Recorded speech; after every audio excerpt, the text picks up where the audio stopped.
Okay, so Ancient Terrible Things. What are my thoughts about this game? Well, to be honest, when I first played it, the first couple of times, I was a little bit iffy about it. It was a bit of a mixed bag. Had some really good mechanics, had some great ideas. The theme is very strong in my opinion, but it was lacking something for me. But now that I've played it about 10 or 15 times, I'm thinking I really like it. Like I'm really, really enjoying it. And I'll tell you why.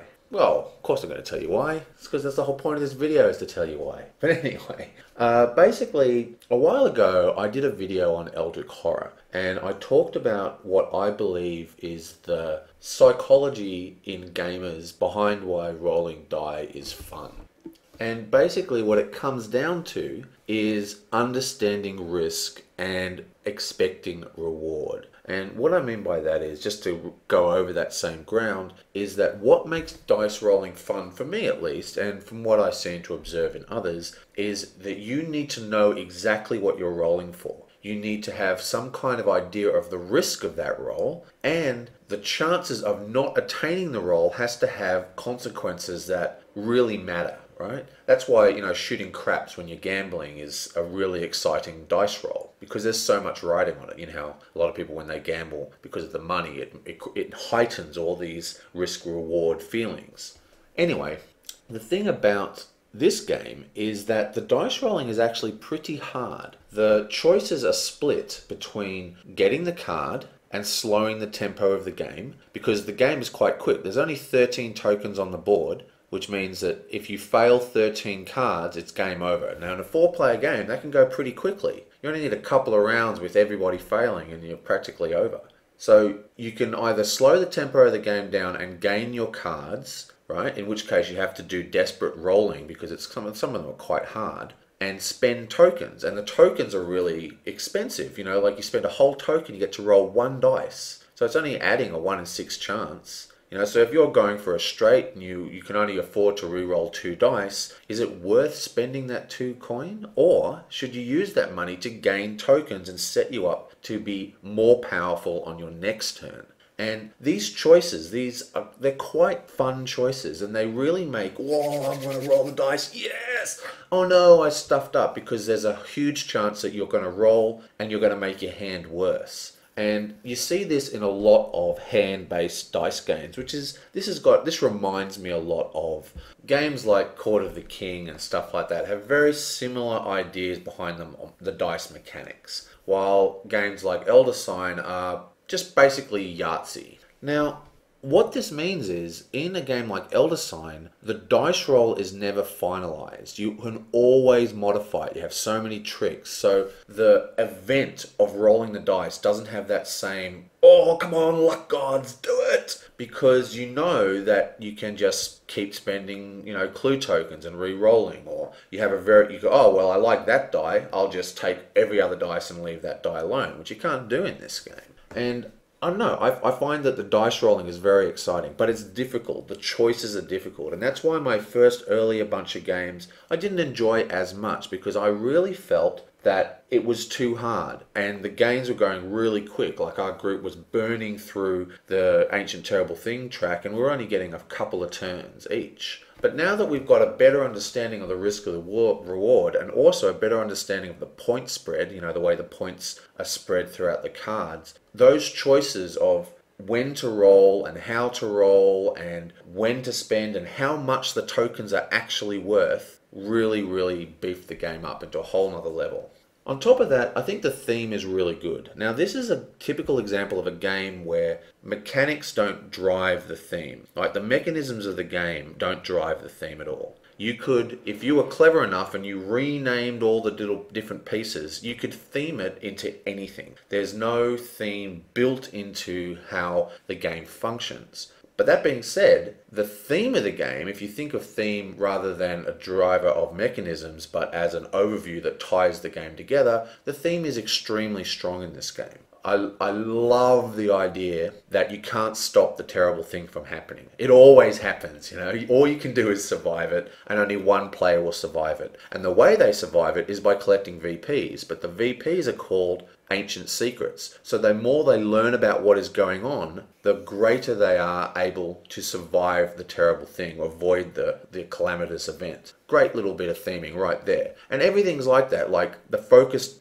tokens. They allow you to focus on a problem, focus on what's going on. So, and that's saving dice, which is kind of, makes sense. Focus, saving dice. The feat tokens for casting spells, they're called feats, and spells are acts of amazing feats, Everything's tied together in the wording of all the different components. And there's also, like, all the cards are themed. You've got villain cards, you've got pitfall cards, and you've got ancient treasure cards, you've got monster cards, and all those cards. I mean, I wasn't in my playthrough, I wasn't reading them out, but if you go to a villain card, which is like the feat icon, then the card will be a person or a ghost or something like that. If you go to a monster card, it'll be a tentacle thing. Or if you go to, so everything is all tied together in quite a strong theme. The biggest lacking of theme in the whole game is actually the board. I mean, where are we? We're in some kind of weird swamp on a riverboat barge and going around in circles, and there's like a store there.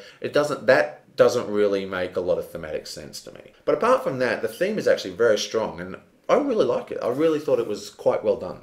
Now, the cards themselves are also really cool. They interact really nicely, and you didn't really see a lot of it in this, but there's actually quite a lot of bouncing around combos. And this brings me to my only real detractor about this game, and which is something I could imagine will be fixed in expansions. I'm sure there's going to be expansions. You might have noticed that there was a whole column that had nothing there. So an expansion could come out with 3 new tiles to go in the middle quite easily, for example.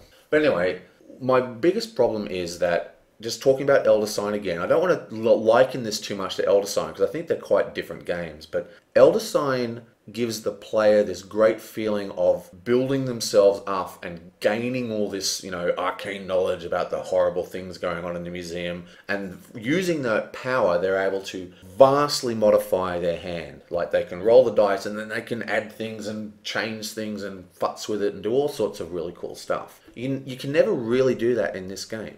You've got all these mechanisms built into the game design that allows you to collect tokens and draw cards and do all this kind of stuff, but there isn't actually enough time inside a game to collect all these tokens to do all these things. It feels like if the game was longer, or if the game had some slightly different tweaks, you could spend more time collecting and building yourself up and do massive manipulative turns where you're completely manipulating your rolls and doing all sorts of amazing stuff. But like I said, every single time you go to a card, whether you win it or lose it, it gets discarded. You either take a terrible thing token, which increases the tempo of the game, or you get the VPs, which doesn't increase the tempo. But either way, you have to make that choice. Do I get tokens and get power to do things, or do I get the card? So it's really hard. These tokens, they're worth a lot. It takes a whole turn to get some of them. You can't just pick them up willy-nilly. If you're playing Scenario 2, which I didn't show you, which is much harder to get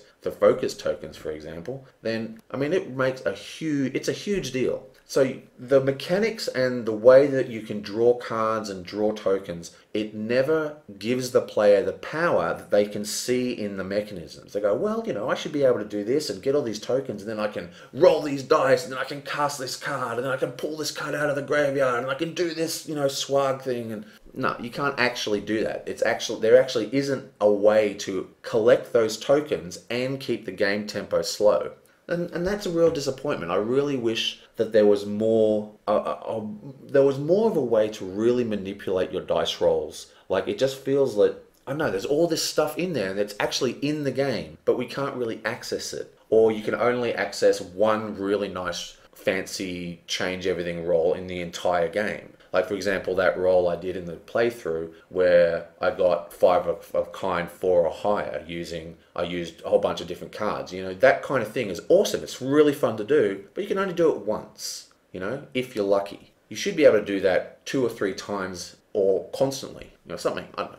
But then again, one of the great improvements over Elder Sign is the length of this game. It's nice and quick. I wouldn't say it's, like a palate cleanser kind of game, but it is a light game that only takes half an hour to 40 minutes. And I think that part of the track was, I actually would bet, I don't know this, I'm just guessing, but I would say that when they play tested this game, it was longer and there was more manipulation because the mechanics are actually in there. But then they reduced the length of the game through various ways, and that has sacrificed some of that ability. And I think that's why there's a kind of topsy-turvy feeling. It feels like the game is not quite what it should be. Because I don't know. Besides that, but that's my only real complaint with the game. The components are great, the pieces are great, I like the art, I love the theme, and I think the game is good. And I'm not going to say this is a replacement, but I don't know. I mean, if you've got a 40-minute dice chucker versus, I keep liking it to Elder Sign, but say Elder Sign, that's like, can go sometimes as long as 2 hours, an hour and a half or something. You know, it's just a nice game, and I think this will get to the table a lot more than Elder Sign, except for the fact that it can only play 4 people. But all in all, Ancient Terrible Things, quite surprising. Like, I knew it was going to be good, but I really thought it was going to be a very, like Court of the King is what I was thinking, you know, like, or Zombie Dice. Not as, I mean, Zombie Dice is a little palate cleanser, but Court of the King is a legitimate game, but it's very, very simple. But this is actually a really good game. I really enjoy it, and I think it's definitely worth checking out. If you like Alien Frontiers, if you like, you know, Court of the King is what I talk about quite a lot, if you like Elder Sign, then this is just right back in there, but it's different enough to be its own thing. Anyway, Ancient Terrible Things, a game I quite like. Check it out.